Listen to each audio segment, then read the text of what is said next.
સુરત શહેર cyber crime સેલે ₹1,47,48,88,100 digital arrest કૌભાંડમાં સંડોવાયેલા એક આરોપીને અમદાવાદ ખાતેથી ઝડપી પાડી મહત્વપૂર્ણ સફળતા મેળવી છે।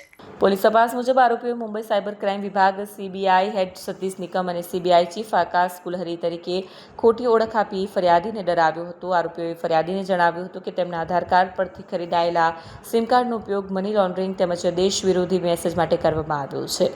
આરોપીઓએ ફરિયાદીને ડિજિટલ એરેસ્ટ હેઠળ હોવાનું કહી સીબીઆઈ ઇન્ક્વાયરી અને એરેસ્ટ વોરંટની ધમકી આપી હતી।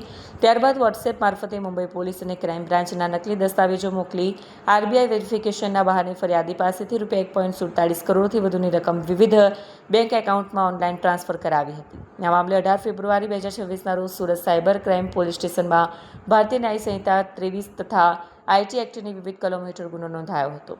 તપાસ દરમિયાન અમદાવાદના ગોતા વિસ્તારમાં રહેતા ઉજીત સચિત કવિરની ધરપકડ કરવામાં આવી। પોલીસ તપાસમાં સામે આવ્યું છે કે આરોપીના આઈસીઆઈસીઆઈ બેંકમાં એકાઉન્ટમાં ફરિયાદીની ₹38 લાખની રકમ ટ્રાન્સફર થઈ હતી। આ એકાઉન્ટ મારફતે કુલ ₹2.84 કરોડથી વધુના ટ્રાન્ઝેક્શન થયા હોવાનું સામે આવ્યું છે। આરોપી સામે અમદાવાદ, ગાંધીનગર, દિલ્હી, કોટા અને વડોદરામાં સાયબર ફ્રોડ તથા છેતરપિંડીના અનેક ગુનાઓ નોંધાયેલા હોવાનું પોલીસ તપાસમાં બહાર આવ્યું છે। પોલીસે કોઈપણ સરકારી એજન્સી ક્યારે વિડીયો કોલ અથવા ઓનલાઈન માધ્યમથી ડિજિટલ એરેસ્ટ કરતી નથી।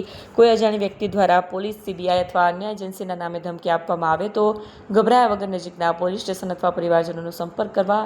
નાણાકીય ફ્રોડની ઘટના બને તો તરત જ સાયબર હેલ્પલાઇન નંબર 1930 પર સંપર્ક કરી મદદ મેળવવી।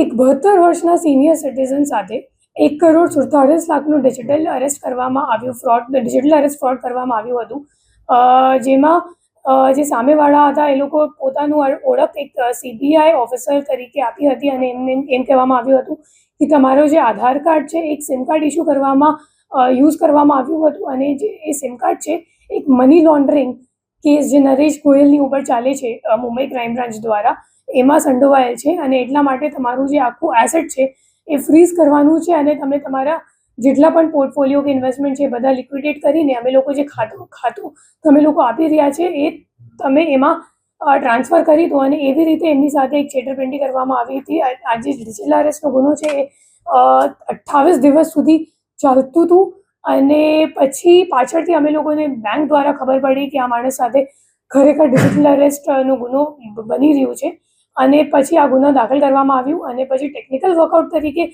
અમે લોકોએ વર્કઆઉટ કરીને ખબર પડી કે એક ખાતું છે આઈસીઆઈસીઆઈ બેંક એકાઉન્ટનું જેમાં 39 લાખ ₹1,47,00,000માંથી 39 લાખ રૂપિયા અમદાવાદનું આઈસીઆઈસીઆઈ બેંક એકાઉન્ટમાં ટ્રાન્સફર થયું હતું। જે બેંક એકાઉન્ટ હોલ્ડર છે એમનું નામ છે ઉર્જિત કવિ અને ઉર્જિત કવિના ઉપર હજી 5 ગુનાઓ દાખલ છે જે આઈસીજેએસ માધ્યમથી ખબર પડી, જેમાં 2 સાયબર ગુનાઓ છે કોટા અને દિલ્હીનું અને 2 છેતરપિંડીનો ગુના છે અમદાવાદમાં અને એક છે વડોદરા શહેરમાં। તો એવી રીતે સુરત શહેર સાયબર સેલને સિવાય બીજા 5 ગુના પણ આરોપીની સામે રજિસ્ટર્ડ છે। હવે આ જે ડિજિટલ એરેસ્ટનો ગુનો બન્યો તો એમાં જે અકાઉન્ટ આરોપીનું છે એ હજી એનસીસીઆરપી અકાઉન્ટ ઉપર હજી 12 ફરિયાદ એનસીસીઆરપી ઉપર નોંધાયેલ છે, જેમાં ₹2,84,00,000નું ટ્રાન્ઝેક્શન કરવામાં આવ્યું છે અને હાલ બીજા આરોપીઓને શોધવા માટે અમારી પ્રયત્ન ચાલુ છે।